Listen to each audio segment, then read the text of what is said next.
தனிநபர் மற்றும் நிறுவனங்களிடம் இருந்து அரசியல் கட்சிகள் தேர்தல் பத்திரங்கள் மூலம் நன்கொடை பெறும் திட்டம் அரசியல் சட்டத்திற்கு விரோதமானது என்பதால் அதை ரத்து செய்வதாக உச்சநீதிமன்றம் அதிரடியாக தீர்ப்பளித்துள்ளது. மேலும் இதுவரை அரசியல் கட்சிகளுக்கு நன்கொடை வழங்கியவர்களின் பட்டியலை வெளியிடுமாறும் உத்தரவிட்டுள்ளது. அரசியல் கட்சிகளுக்கு நன்கொடை வழங்க விரும்பும் தனிநபர் மற்றும் தொழில் நிறுவனங்கள் அதை வங்கி பத்திரங்கள் மூலம் வழங்க வகை செய்யும் திட்டம் கடந்த 2018ஆம் ஆண்டு மோடி அரசால் அறிமுகம் செய்யப்பட்டது. நன்கொடையாளர்களின் விவரம் வங்கிகளில் இருந்தாலும் அதை அரசியல் கட்சிகள் வெளியில் தெரிவிக்க வேண்டிய கட்டாயம் இல்லை.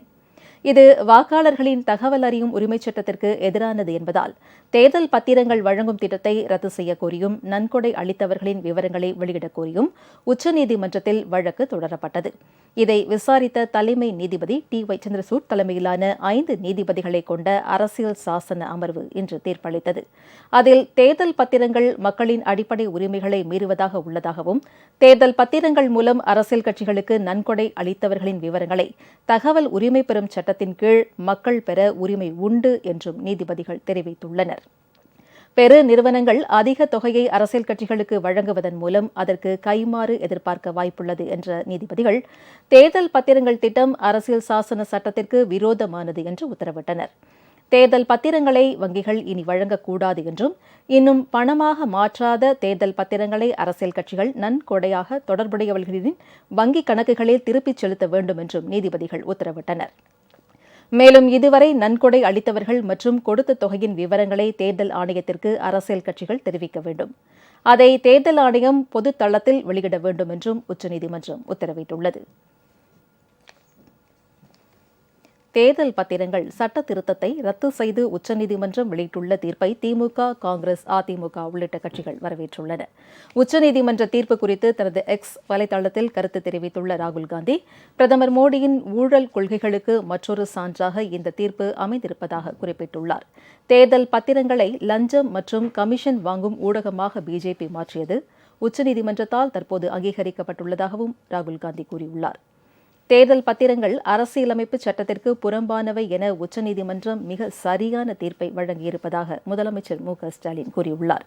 இது வெளிப்படையான தேர்தல் நடைமுறையையும் அரசியல் அமைப்பின் ஒழுங்கையும் உறுதி செய்திடும் என்று அவர் தனது எக்ஸ் தளத்தில் குறிப்பிட்டுள்ளார். இந்த தீர்ப்பு மக்களாட்சியை மீட்டிருப்பதோடு அனைத்து அரசியல் கட்சிகளும் சமதளத்தில் போட்டியிடும் வாய்ப்பையும் வழங்கியிருக்கிறது. மேலும் இது அமைப்பின் மீதான சாமானிய மனிதரின் நம்பிக்கையையும் காப்பாற்றியுள்ளது என்று மு.க.ஸ்டாலின் தெரிவித்துள்ளார். உச்சநீதிமன்ற தீர்ப்பை வரவேற்றுள்ள இந்திய கம்யூனிஸ்ட் கட்சியின் பொதுச் செயலாளர் டி. ராஜா, தேர்தல் பத்திரத்தால் அதிக அளவில் பயனடைந்த பிஜேபிக்கு இந்த தீர்ப்பு மிகப்பெரிய அடி என்று கூறியுள்ளார். இன்றைய தீர்ப்பு என்பது பாரதிய ஜனதா கட்சியினுடைய நெறி சாராத ஜனநாயகத்திற்கு புறம்பான அரசியல் நடவடிக்கைக்கு கொடுக்கப்பட்ட ஒரு தாக்குதலாகும், ஒரு அடியாகும் என்று கூட நாம் எடுத்துக்கொள்ள வேண்டியிருக்கிறது. அரசியல் கட்சிகளிலேயே பாரதிய ஜனதா கட்சி தான் இதன் மூலம் வளம் பெற்றிருக்கிறது, பணபலத்தை பெருக்கிக் கொண்டிருக்கிறது என்பது அம்பலமாகி இருக்கிறது. இதேபோல் உச்சநீதிமன்ற தீர்ப்பை அதிமுக பொதுச் செயலாளர் எடப்பாடி பழனிசாமியும் வரவேற்றுள்ளார். திமுக வாங்கன்னு சொல்ல மாட்டேங்கிறீங்களே, வாங்கியிருக்காங்களா, அவையெல்லாம் பதில் சொல்லட்டும், அப்போ தானே வெளியில் வரும். இப்படி தடுத்தா தான் எங்களை போல இருக்கிற கட்சி நடத்துறதுக்கு வாய்ப்பாக இருக்கும். ஏன்னா ஏகப்பட்ட பணம் இவர் கொள்ளையடிக்கிறது மட்டும் இல்லாமல் இது மாதிரி பத்திரத்தின் மூலம் நிறைய நிதி திரட்டி எங்களை போல கட்சி ஒடுக்குறாங்க, நெசுக்குறாங்க. நிச்சயமாக வரவேற்கிறோம். தமிழக சட்டப்பேரவையில் ஆளுநர் ரவி நடந்து கொண்டது தமிழர்களை அவமானப்படுத்தும் செயல் என முதலமைச்சர் மு.க.ஸ்டாலின் கண்டனம் தெரிவித்துள்ளார். சட்டப்பேரவையில் கடந்த 2 நாட்களாக நடைபெற்ற ஆளுநர் உரைக்கு நன்றி தெரிவிக்கும் தீர்மானத்தின் மீதான விவாதத்திற்கு முதலமைச்சர் இன்று பதிலளித்து பேசினார். அப்போது வடக்கு வாழ்கிறது, தெற்கு தேய்கிறது என்று நாமே முழங்கினோம். இன்று தெற்கு வளர்கிறது, வடக்கிற்கும் சேர்த்து தெற்கு வாரி வழங்குகிறது என்ற அளவுக்கு நாம் வளர்ந்துள்ளோம். இத்தகைய தகுதியும் பெருமையும் தமிழ்நாட்டிற்கு சாத்தியமானது திராவிட இயக்கத்தால் தான் என்று மு.க.ஸ்டாலின் குறிப்பிட்டார். ஆண்டின் தொடக்கத்தில் ஆளுநர் உரையாற்றுவது என்பது சட்டமன்ற மரபு. அரசின் கொள்கை அறிக்கையாக அமைச்சரவை தயாரித்து தருவதை அப்படியே இந்த மன்றத்தில் வாசிக்க வேண்டியது ஆளுநரின் கடமை. ஆனால் ஆளுநர் அவர்கள் தனது அரசியல் நடவடிக்கைகளின் தொடர்ச்சியாகவே இம்மாமன்றத்தை பயன்படுத்திக் கொண்டாரோ என்று கருதும் வகையில் நடந்து கொண்டார். இது எங்களை அல்ல, நூற்றாண்டு பாரம்பரியம் கொண்ட தமிழ்நாடு சட்டமன்றத்தையே அவமானப்படுத்தும் செயல் அல்லவா?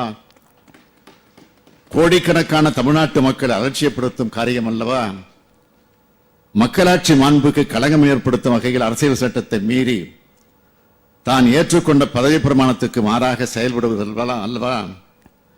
எங்களை பொறுத்தவரை இதுபோன்று எத்தனையோ தடைகளை உடைத்து எழுந்து வந்தவர்கள். தாம் முதலமைச்சரான கடந்த 33 மாதங்களில் நாட்டின் பொருளாதாரத்திற்கு தமிழ்நாடு 9 விழுக்காடு பங்களிப்பை தருகிறது. உள்நாட்டு உற்பத்தியில் 2வது இடத்தில் உள்ளது.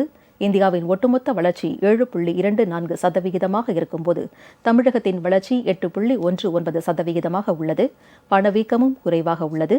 தொழில் முதலீட்டுக்கு உகந்த மாநிலங்களின் பட்டியலில் 14வது இடத்தில் இருந்து தமிழகத்தை 3வது இடத்திற்கு உயர்த்தியது என்பது உள்ளிட்ட திமுக அரசின் 10 முக்கிய சாதனைகளை பட்டியலிட்டார். தமிழ்நாடு அனைத்து வகையிலும் வளர்ந்து வருவதை பார்த்து நம் இன எதிரிகளுக்கு பொறாமையும் கோபமும் வருவதுதான் திராவிட மாடல் ஆட்சியின் மாபெரும் சாதனை என்று மு க ஸ்டாலின் குறிப்பிட்டார். மத்திய அரசிடம் இருந்து தமிழகத்திற்கான நிதியை பெற அரசுடன் இணைந்து எதிர்க்கட்சித் தலைவர் செயல்பட முன்வர வேண்டும் என்றும் முதலமைச்சர் அழைப்பு விடுத்தார். தொடர்ந்து பேசிய அவர் 2001ஆம் ஆண்டிற்கு முன் அரசு திட்டங்களின் மூலம் கட்டப்பட்ட வீடுகள் 2000 கோடி ரூபாய் மதிப்பீட்டில் புதுப்பிக்கப்படும் என்று அறிவித்தார். கிராமப்புற விளிம்பு நிலை மக்களின் கோரிக்கை ஏற்று கடந்த 2001ஆம் ஆண்டிற்கு முன் பல்வேறு அரசு திட்டங்களின் மூலம் கட்டப்பட்ட ஏறத்தாழ 2,50,000 வீடுகளை அடுத்த 2 ஆண்டுகளில் பழுது பார்க்கவும் புனரமைக்கவும் 2000 கோடி ரூபாய் செலவில் பணிகள் மேற்கொள்ளப்படும்.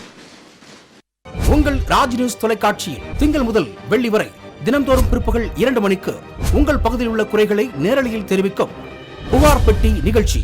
பங்கு பெறுங்கள், பயனடையுங்கள், காணத் தவறாதீர்கள்.